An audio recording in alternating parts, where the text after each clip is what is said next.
département de médecine sociale et préventive. Je suis aussi directeur du département. Je suis président de l'Association de médecins spécialistes en santé communautaire du Québec, qui est un peu une association de la FMSQ qui rejoint deux groupes de spécialistes, comme la spécialité santé publique et médecine préventive, et aussi les spécialistes en médecine du travail. Et je suis président du conseil d'administration du Centre de coopération internationale en santé et développement, qui est un organisme non lucratif qui est lié un petit peu avec la faculté de médecine de l'Université Laval, qui gère des projets de coopération un peu partout dans le monde.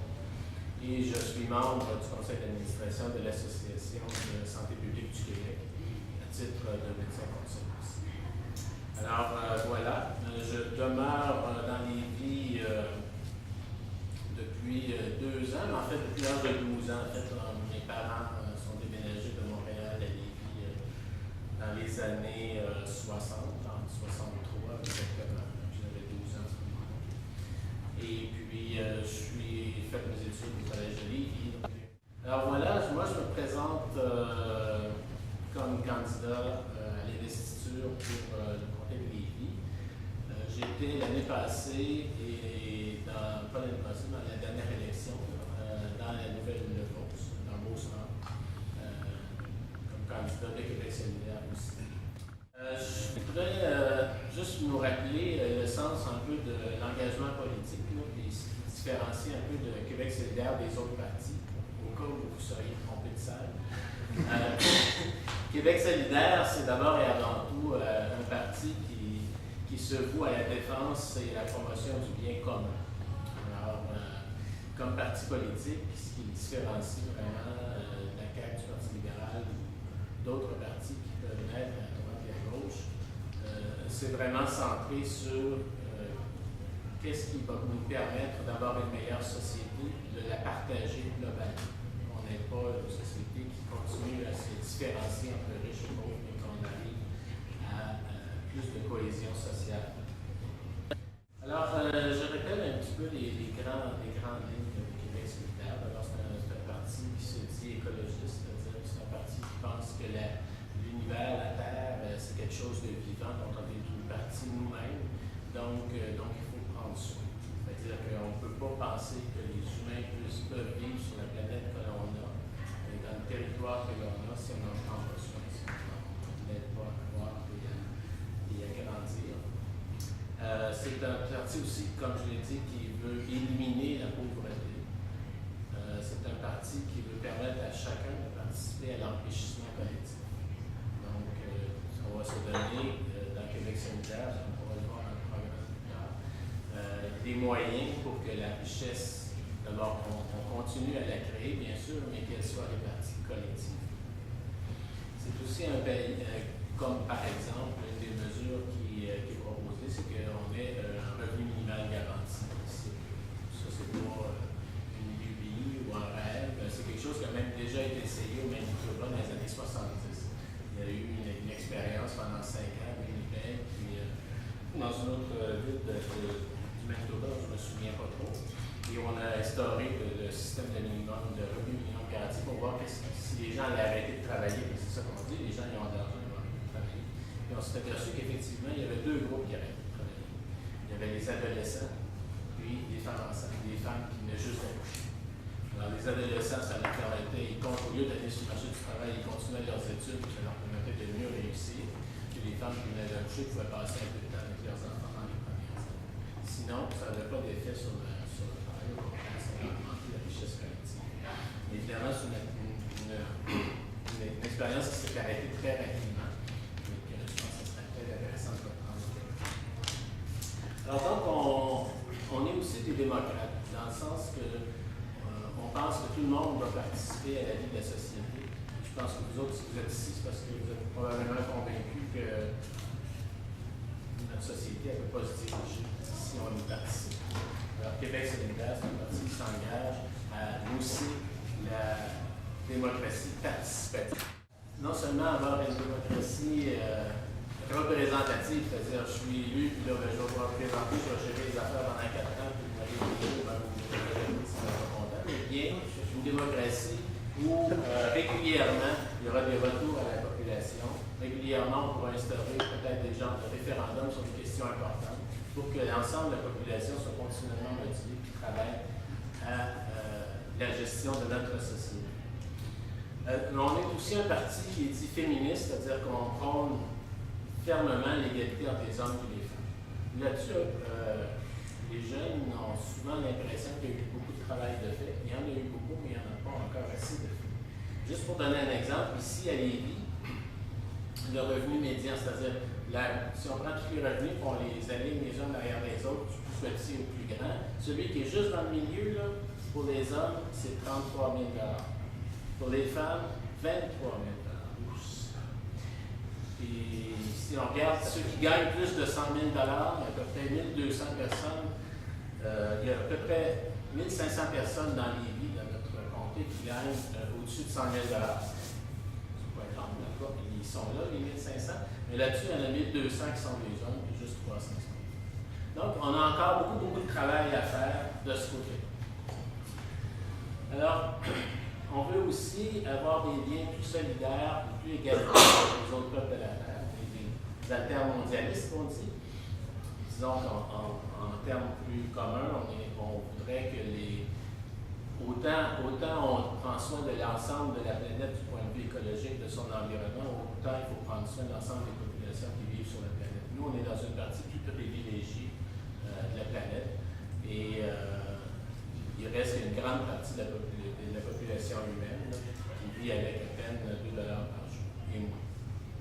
Donc, sur les 7 milliards qu'on est, je pense que c'est 5 milliards de personnes qui vivent dans des conditions vraiment précaires. Et donc, Québec solidaire va tout faire pour que cette inégalité-là, au niveau de l'ensemble de la planète, soit aussi effacée. Ceci dit, on est aussi quand même des gens pacifistes. Donc, le Québec solidaire prône la résolution des conflits entre les nations par les voies les plus pacifiques et les plus diplomatiques possibles. Et on est aussi des gens qui vivent dans un Québec qu'on appelle pluriel, c'est-à-dire où on sait qu'il y a plusieurs peuples qui composent le Québec.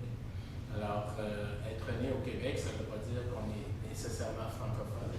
Il y a des gens des peuples autochtones qui occupent une grande partie du Québec, même s'ils sont peu nombreux, c'est quand même eux qui occupent les 2 tiers du Québec. Ils sont nés au Québec, sont ici depuis plus de 7000 ans et ne parlent pas nécessairement français au départ, puisqu'ils ont leur langue écrite, leur langue algonquine, leur langue inuit. Donc, le Québec solidaire considère que la langue française devrait peut-être être la langue de communication commune, mais que tous les peuples qui composent le Québec ont aussi droit à la autodétermination, tout autant que nous autres. Comme me disait Gilles Vigneault, tous les humains sont des maris. Alors donc, on est aussi un Québec solidaire souverain, un Québec souverain et solidaire, mais comme dans tout le contexte que j'ai exposé par rapport à la vision de Québec solidaire, cette souveraineté, elle ne viendra pas de la simple élection d'un seul parti, mais vraiment, dès que Québec solidaire va prendre le pouvoir, on va convoquer ce qu'on appelle une assemblée constituante. Donc, des gens qui vont représenter toutes les couches, toutes les tendances de notre société et qui vont discuter de qu'est-ce que ça devrait être un Québec souverain pour pouvoir faire une proposition ensuite à l'Assemblée du Québec. Alors, c'était un petit peu ce que je voulais juste recentrer, en tout cas moi, ce que je comprends de ce que c'est que vouloir être membre de Québec solidaire, ce qu'on veut défendre.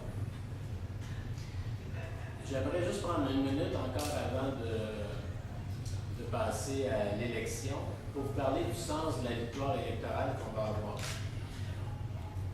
D'abord, je ne sais pas si vous savez, mais c'est une question vraiment complexe, la question des élections.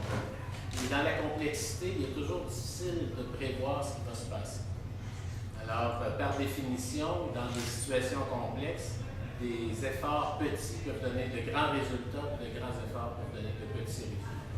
Donc, il faut toujours se garder en tête que ça se pourrait qu'on ait un député de Québec solidaire dans les vies à la fin des élections. Premièrement. Deuxièmement, depuis que Québec solidaire est que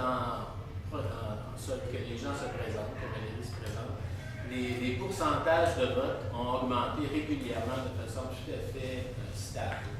Donc, de 2% à 4%, puis à 5% la dernière fois. Alors, c'est certain qu'on va faire plus encore cette fois-ci. Donc, il faut voir l'élection comme un jalon, comme quelque chose qui va se passer puis qui va arrêter là, mais qui est un espèce de nouveau départ pour tout le groupe. Puis, quel que soit le pourcentage qu'on ait atteint, ça va être le début d'un travail qu'il va falloir qu'on poursuive pendant les 4 prochaines années jusqu'à la prochaine élection. Puis peut-être jusqu'à l'autre après, mais un jour, certainement, on aura un gouvernement de Québec solidaire et les gens de Lévis en feront partie. Alors là-dessus, je vous laisse réfléchir si vous voulez m'avoir comme candidat ou si vous préférez la chaise, c'est pas le chose de dire. Et puis, je vous invite à l'autre.